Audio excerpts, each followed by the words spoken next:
بسم اللہ الرحمن الرحیم الحمد للہ رب العالمین والصلاة والسلام علی سیدنا و مولانا محمد وعلی آلہ و اصحابہ اجمعین۔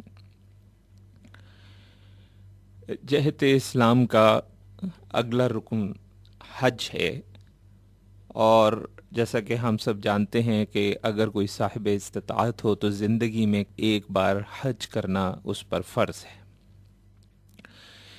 حج ایک طرح سے ایک خاص قسم کی موت کے طور پہ بھی لیا جاتا ہے، کیونکہ حج کرنے والے کے بارے میں یہ سمجھا جاتا ہے کہ یہ وہ شخص ہے جس کی پرانی شخصیت ختم ہو گئی ہے اور ایک نئی شخصیت اس کے اندر سے ابھری ہے۔ ایک ایسا شخص ہے جو دنیا کی غلامی سے آزاد ہو گیا ہے اور تقوی اور روحانیت کا نمونہ بن گیا ہے۔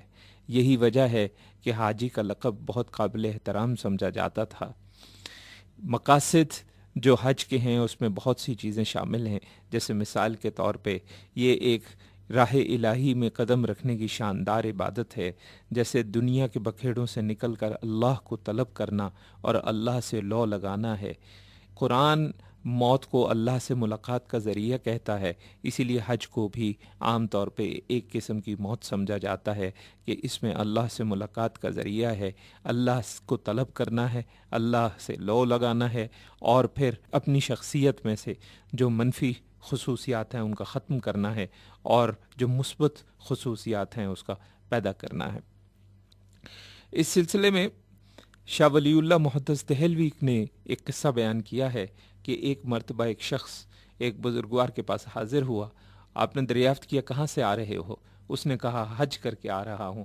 آپ نے اس سے کچھ سوالات کیے جن میں سے صرف چند سوالات یہاں پہ میں عرض کر رہا ہوں۔ جو بیان نہیں کر رہا اس کی وجہ یہ ہے کہ ان کی تفسیر کے لیے کثیر وقت درکار ہوگا، اس لیے صرف جو آسان 2-3 سوالات ہیں جن کو سمجھنا آسان ہے صرف وہی میں بیان کرتا ہوں۔ اس شخص نے کہا کہ وہ حج سے واپس آ رہا ہے، تو بزرگوار نے پوچھا کہ کیا حج کر کے آ رہے ہو؟ اس نے کہا جی میں حج کر کے آ رہا ہوں۔ آپ نے پوچھا جب تم گھر سے نکلے تو کیا گناہوں کو پیچھے چھوڑ گئے تھے؟ اس نے کہا نہیں جناب ایسا تو نہیں ہوا تھا۔ تو آپ نے فرمایا کہ پھر تو تم نے سفر ہی نہیں کیا۔ اسی طرح آپ نے پوچھا کہ جب تم نے احرام باندھا تو کیا صفات بشری سے تم جدا ہوئے تھے؟ اس نے کہا نہیں جناب ایسا تو نہیں ہوا۔ آپ نے کہا تو پھر تو تم نے احرام ہی نہیں باندھا۔ پھر آپ نے پوچھا کہ جب تم مزدلفہ میں تم نے قیام کیا تو کیا تم نے تمام دنیاوی خواہشات سے نجات پائی؟ اس نے کہا نہیں جناب ایسا تو نہیں ہوا۔ تو آپ نے کہا پھر تو تم نے مزدلفہ میں قیام ہی نہیں کیا۔ اسی طرح آپ نے کہا کہ جب تم نے قربانی کی تو کیا تم نے اپنے نفس کو بھی قربان کیا؟ اس نے کہا نہیں جناب۔ تو پھر آپ نے کہا تم نے تو قربانی ہی نہیں کی۔ اسی طرح آپ نے پوچھا جب تم نے کنکریاں پھینکی تو کیا خواہشات نفسانی کو بھی نکال کر پھینکا؟ اس نے کہا نہیں جناب ایسا تو نہیں ہوا۔ تو آپ نے فرمایا کہ تم نے تو کنکریاں ہی نہیں ماری۔ یہ ایک طویل واقعہ ہے، زیادہ تفصیل میں جانے کی ضرورت نہیں ہے۔ جو مقصد ہے یہاں پہ بات کرنے کا وہ یہ ہے کہ حج جب کرنا ہے، آپ نے بھی اکثر سنا ہوگا کہا جاتا ہے کہ جو شخص حج کر کے آتا ہے وہ بالکل ایک بچے کی طرح معصوم ہوتا ہے۔ اس کے پیچھے جو روحانی وجہ بیان کی جاتی ہے وہ یہی وجہ کی جاتی ہے کہ یہ ایک ایسی عبادت ہے جو خاص اللہ کو طلب کرنا جس کا مقصد ہے، اللہ سے لو لگانا مقصد ہے، جس کے نتیجے میں یہی ہونا چاہیے کہ جو جتنی بھی ہماری منفی جو خصوصیات ہیں ہمارے اندر وہ ختم ہو جائیں اور مثبت خصوصیات ہم میں پیدا ہو جائیں اور ہم میں تقوی اور روحانیت پیدا ہو جائے اور دنیا کی غلامی جو ہے اس سے ہم آزاد ہو جائیں۔ اب سوال یہ ضرور پیدا ہوتا ہے کہ اگر ہم نے حج کیا ہے اور یہ جیسا کہ اس واقعے میں چیزیں بیان کی گئی ہیں یہ سب کچھ نہیں ہوا تو کیا ہمارا حج نہ ہوگا؟ تو جواب یہ ہے کہ شرعاً تو حج ہو جائے گا۔ اس کی وجہ یہ ہے کہ شریعت جو ہے وہ ظاہر پر چلتی ہے، وہ باطن پر نہیں چلتی، اور باطن کا علم تو صرف اللہ ہی کو ہے۔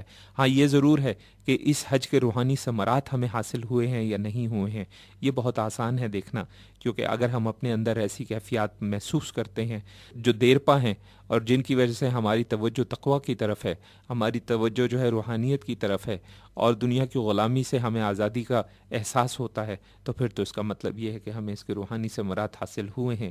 لیکن اگر ایسا نہیں ہوتا تو اس کا مطلب ہے کہ ہمیں روحانی ثمرات اس کے حاصل نہیں ہوئے ہیں۔ ہمارے یہاں گو کہ صرف 5 ارکان کی بات ہوتی ہے، جس میں شہادت ہے، اس میں نماز ہے، اس میں زکوٰۃ ہے، اس میں حج ہے، اس میں روزے ہیں، لیکن ایک خیال یہ بھی پایا جاتا ہے کہ جہت اسلام کے اندر جہاد بھی ایک رکن ہے اور اس کو چھٹا رکن شمار کرنا چاہیے، لیکن مسئلہ یہ ہے کہ جہاد کے بارے میں شدید غلط فہمیاں ہمارے یہاں پر پائی جاتی ہیں۔ ہمارے یہاں یہ سمجھا جاتا ہے کہ جہاد کا ترجمہ جو ہے وہ عام طور پہ ہولی وار کے طور پہ کیا جائے گا، ایک مقدس جنگ کے طور پہ کیا جائے گا۔ یہ جو خیال ہے یہ خیال بالکل غلط ہے، اور یہ خیال صرف سیاسی وجوہات کی بنا پر ہے، ورنہ اصل میں جہاد ایک بالکل ہی مختلف چیز ہے۔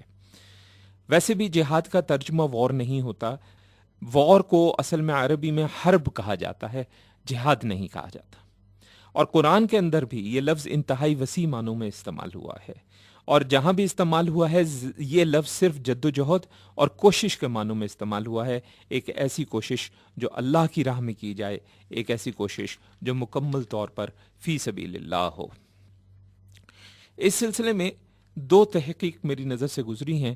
ایک تحقیق کے مطابق قرآن کے اندر جہاد 35 آیات میں آیا ہے، جبکہ دوسری تحقیق کے مطابق ایک دوسری رائے ہے جس کے مطابق یہ قرآن کے اندر 29 آیات میں آیا ہے۔ مجھے خود اتفاق گننے کا نہیں ہوا، اس لیے میں کوئی بات حتمی طور پہ تو نہیں کہہ سکتا، لیکن اگر ہم 35 آیات کی جو تحقیق ہے اس کو سامنے رکھیں تو ہمیں پتہ چلتا ہے کہ ان 35 آیات میں جو لفظ جہاد آیا ہے اس کے اندر سے 31 آیات میں نہ تو لڑائی کا کوئی تذکرہ ہے، نہ کوئی جنگ کا تذکرہ ہے، نہ ہی اس کے کانٹیکس میں، اس کے سیاق و سباق میں کہیں پہ کسی قسم کی لڑائی یا جنگ کا تذکرہ ہے۔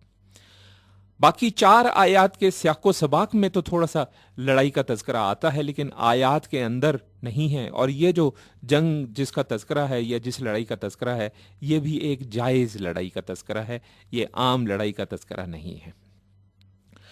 قرآن کے اندر جہاں پہ ہمارے یہاں جیسا کہ جہاد کو عام طور پر سمجھا جاتا ہے کہ بندوق اٹھا لی، تلوار اٹھا لی، اس کے لیے قرآن نے لفظ جہاد استعمال نہیں کیا ہے، بلکہ قرآن نے لفظ قتال استعمال کیا ہے۔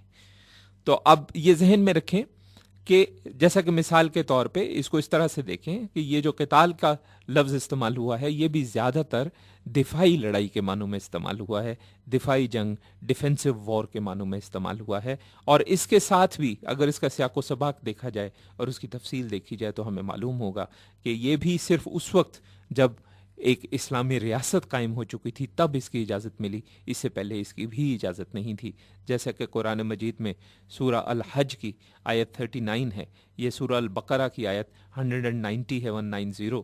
آپ جب دیکھیں گے ان کو اور ان کا سیاق و سباق بھی دیکھیں گے تو آپ کو ایک بات معلوم ہوگی، جیسا کہ قرآن میں اللہ تبارک و تعالیٰ نے فرمایا کہ جن مسلمانوں سے کافر جنگ کر رہے ہیں انہیں بھی مقابلے کی اجازت دی جاتی ہے کیونکہ یہ مظلوم ہیں، بے شک ان کی مدد پر اللہ قادر ہے۔ اب آپ دیکھیے کہ یہاں پہ جو مقابلے کی اجازت دی جا رہی ہے وہ صرف ان مسلمانوں کو دی جا رہی ہے جن سے کفار جنگ کر رہے ہیں، یہ ایک دفاعی لڑائی کی اجازت ہے۔ یہاں خیال رہے کہ قتال جو ہے وہ بھی 2 طرح کا ہے۔ اچھا، قتال کی 2 اقسام پہ بات کرنے سے پہلے ایک چیز اور دیکھ لیں کہ جو دوسری رائے تھی جس کے مطابق 29 آیات ہیں جن کے اندر جہاد، جب میں کہتا ہوں جہاد کا تذکرہ ہے تو لفظ جہاد ضروری نہیں ہے، جہاد کا لفظ یا جہاد سے ملتے اور ہم منی الفاظ اس میں شامل ہوں گے۔ تو جو رائے جس میں 29 آیات کا تذکرہ ہے کہ جی کل 29 آیات ہیں، اس میں بھی بیان کیا جاتا ہے کہ جو 21 آیات ہیں وہ مکمل طور پر ایسی آیات ہیں جس کے اندر کہیں کسی قسم کا نہ ان میں اور نہ ان کے سیاق و سباق میں کسی قسم کی لڑائی کا تذکرہ ہے۔ تو قتال کی جب ہم بات کرتے ہیں تو اس میں بھی 2 اقسام ہیں۔ ایک قسم تو وہ ہے کہ جو رسول اللہ صلی اللہ علیہ وسلم سے خاص ہے، یہ اسپیسیفک ہے صرف آپ سے، یہ جنگیں یا دفاعی تھیں یا ان کے خلاف تھی جو جنگ کی تیاری کر رہے تھے اور یہ بات کھل گئی تھی کہ وہ جنگ کی تیاری کر رہے ہیں، یا جنہوں نے معاہدے توڑ دیے تھے اور دشمنوں کے ساتھ مل گئے تھے، یہ صرف ان کے ساتھ جنگیں تھیں، اور یہ لڑائیاں یہ صرف خاص ہیں رسول اللہ صلی اللہ علیہ وسلم کے لیے۔ دوسری جو قسم ہے قتال کی، یہ وہ قتال کی قسم ہے جس میں عام مسلمان کی بات ہوتی ہے۔ اس میں بھی سب سے پہلے نقطہ جو سمجھنے والا ہے کہ اس کی بھی ذمہ داری ریاست پر ہے، کسی ایک شخص پہ انفرادی طور پہ اس کی ذمہ داری نہیں ہے، یہ دفاعی ہوتی ہے، مظلوم مسلمانوں کی مدد کے لیے بھی ہو سکتی ہے، معاہدے توڑے بغیر اس کا ہونا ضروری ہے۔ اگر کسی کے ساتھ ہمارا معاہدہ ہے اور فرض کریں کہ اس کے ساتھ آپ کہیں کہ ہم قتال کریں گے یا جہاد کے نام پہ ہم ان کے ساتھ لڑائی کریں گے، تو وہ بھی دین ہمارا اس کی بھی اجازت نہیں دیتا۔ پھر یہ بھی ضروری ہے کہ ہمارے پاس مناسب سامان ہے یا نہیں ہے، اور مناسب تعداد ہمارے پاس لڑنے والے سپاہیوں کی ہے یا نہیں ہے۔ اس کے علاوہ اگر فرض کریں کہ ایسی صورت پیدا ہو جاتی ہے کہ جس کے اندر ریاست جو ہے وہ فیصلہ کرتی ہے کہ کہیں پہ جنگ کرنا ہے، تو بھی اگر دشمن معاہدہ کرنا چاہے اور امن کی طرف آنا چاہے تو دین اسلام جو ہے یہ لازم کرتا ہے قرار ریاست پہ کہ وہ بجائے جنگ کرنے کے ان کے ساتھ معاہدہ کرے اور امن کی طرف بغیر لڑے آئے۔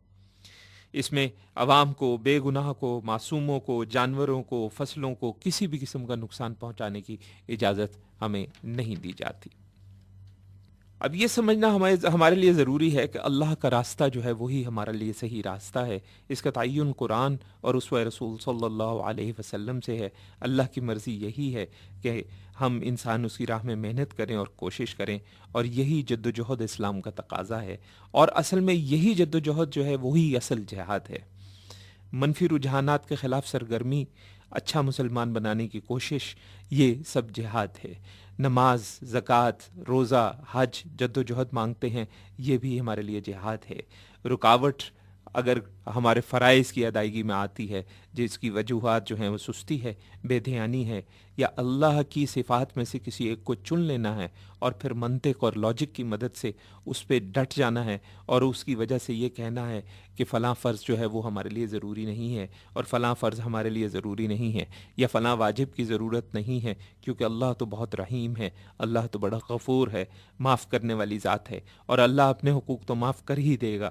صرف انسانوں کے حقوق ہیں، حقوق العباد ہیں جس کی کوئی معافی نہیں ہے۔ ساری توجہ ہمیں صرف حقوق اللہ پہ رکھنی چاہیے، اور نماز اور روزہ اور زکوٰۃ اور فرائض کی کوئی ایسی خاص ضرورت نہیں ہے۔ اس قسم کی جو منطقیں ہیں، اس قسم کی جو لاجکس ہیں، وہ سب لاجکس ان کے خلاف کھڑے ہونا، اپنی تربیت کرنا، اپنے اندر کے منفی رجحانات سے لڑنا، یہ سب جہاد ہے۔ ایک روایت میں یہ بھی آیا ہے، نفس کے خلاف جو کچھ سینوں میں ہے اس کے خلاف جہاد کو جہاد اکبر کہا گیا ہے۔ گو کہ اس روایت پہ ضعف کا الزام ہے، لیکن عمومی طور پہ اس تعریف کو، اس ڈیفینیشن کو قبول کیا گیا ہے، کیونکہ یہ واحد وہ جدوجہد ہے جو ہمیشہ جاری رہتی ہے، جو ہوش سنبھالنے سے لے کے آخری وقت تک جاری رہتی ہے۔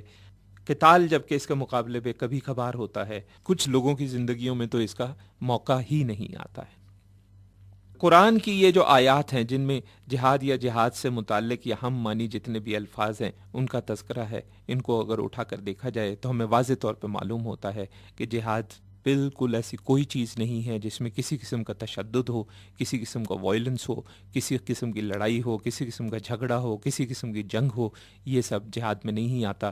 ہاں، جہاد کی ایک قسم یہ ضرور ہے، اس پہ ہم انشاءاللہ تفصیلاً بعد میں بات کریں گے، جہاد کی کون سی اقسام ہیں اس پہ بھی ہم بات کریں گے۔ اور یہ جو جہاد اکبر کہا گیا ہے، یہ کون سا جہاد ہے؟ اس جہاد اکبر کی تعریف کو کیا قرآن سے کوئی تائید حاصل ہے یا نہیں ہے؟ اس پہ بھی انشاءاللہ ہم اگلے نشست میں بات کریں گے۔ وصلی اللہ علی خیر خلقہ سیدنا و مولانا محمد وعلی آلہ و اصحابہ اجمعین برحمتک یا ارحم الراحمین۔